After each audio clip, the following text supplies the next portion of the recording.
Hi friends, மண்பானையில் நம்ம சமைக்கிறதுக்கு எல்லாருக்குமே பிடிக்கும். அதை எப்படி குக் பண்ணுறதுக்கு முன்னாடி ப்ரிப்பரேஷன்ஸ் எல்லாம் பண்ணுறதுன்னு பார்க்கலாம். இப்போ புதுசாக ஒரு மண்பானை வாங்குனீங்க அப்படின்னா, அதை என்ன மாதிரி மெத்தட்ல எல்லாம் நம்ம ப்ரிப்பேர் பண்ணுறது அப்படின்னு சொல்லிட்டு இந்த விலாக்ல பார்க்கலாம். இந்த மண்பானை மண் சட்டி நான் அமேசானில் தான் ஆர்டர் பண்ணி வாங்கினேன். இது பார்த்தீங்கன்னா இது கூட 3 லிட்டர் அளவு, இது கூட 2 கரண்டி கொடுத்துருந்தாங்க உட்டனில். அதுக்கப்புறமேல ஒரு ஸ்டாண்டு கொடுத்துருந்தாங்க. நல்ல குவாலிட்டியாக தான் எனக்கு டெலிவரி வந்துச்சு. இது எல்லா கடையிலையும் கிடைக்கும், பாத்திர கடையிலையும் எல்லா கடையிலையும் கூட ஈஸியாக இப்போ கிடைக்கும். இதை எப்படி குக் பண்ணுறதுக்கு ரெடி பண்ணுறதுன்னு சொல்லிட்டு இப்போ பார்க்கலாம். இந்த மாதிரி ஒரு இன்ஸ்ட்ரக்ஷன் மேனுவலும் கொடுத்துருந்தாங்க. பிஃபோர் ஸ்டார்ட் குக்கிங் நம்ம என்னெல்லாம் பண்ணணும் அப்படின்னு சொல்லிட்டு. இப்போ பார்த்தீங்கன்னா இது ப்ரீ சீசன் கஞ்சியில் போட்டு ஊற வச்சு தான் கொடுத்துருக்கேன்னு போட்டிருக்காங்க. ஸோ நம்ம ஃபஸ்ட்டு ஒரு பெரிய டப்பு பாத்திரம், அதாவது பக்கெட் இருந்தால் எடுத்துக்கலாம். இல்லாட்டி சிங்கை க்ளோஸ் பண்ணிவிட்டு தண்ணி ரப்பி ஃபுல்லாக மூழ்கிற மாதிரி இந்த சட்டியை போட்டு வச்சுட்டு ஓவர் நைட் அப்படியே விட்டுருங்க. ஓவர் நைட் விட்டிங்கன்னா அந்த மண்ணோட வாசம் அதெல்லாம் போயிடும். நல்லா ஃபுல்லாக விட்டுட்டு அதுக்கப்புறமேலு காலையில் அதை எடுத்து பாருங்கள். அது ஓரத்தில் ஒட்டி இருக்கிற ஏதாச்சும் மண் தூள் அந்த மாதிரி இருந்தாலும் வந்துடும். இது சோப்பு போடாமல் ஜஸ்ட்டு ஒரு ப்ரெஷ் வச்சு நீங்கள் ஜஸ்ட்டு வாஷ் மட்டும் பண்ணிடுங்க. சோப்பு போட வேண்டாம். இது அந்த ப்ரெஷ்ஷில் தான், ஸ்பாஞ்சில் இருக்கிற நுரை தான் அப்படி தெரியுது.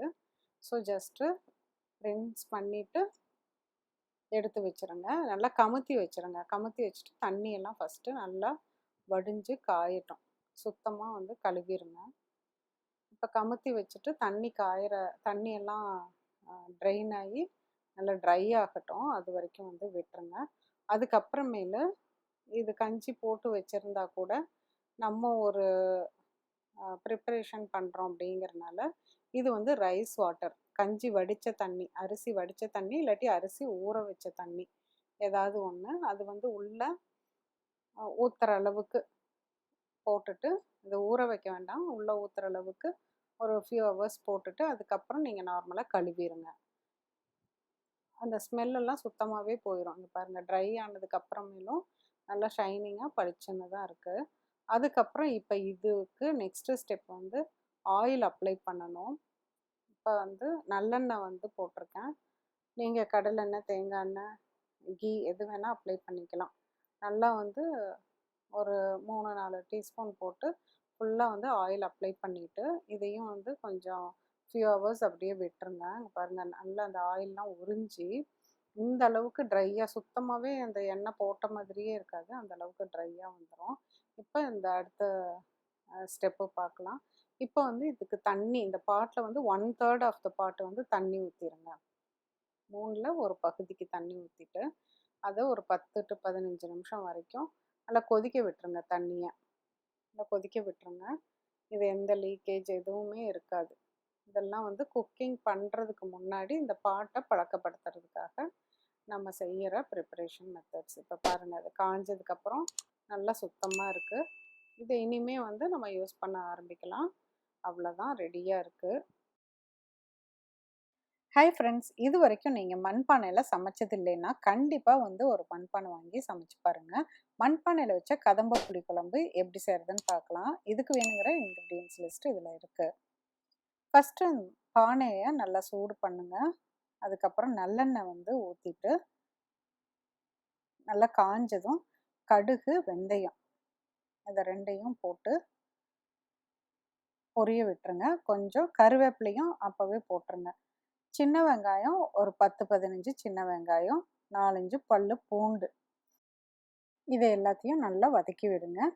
இந்த இடத்துல நான் ஒரு மிஸ்டேக் பண்ணிட்டேன்.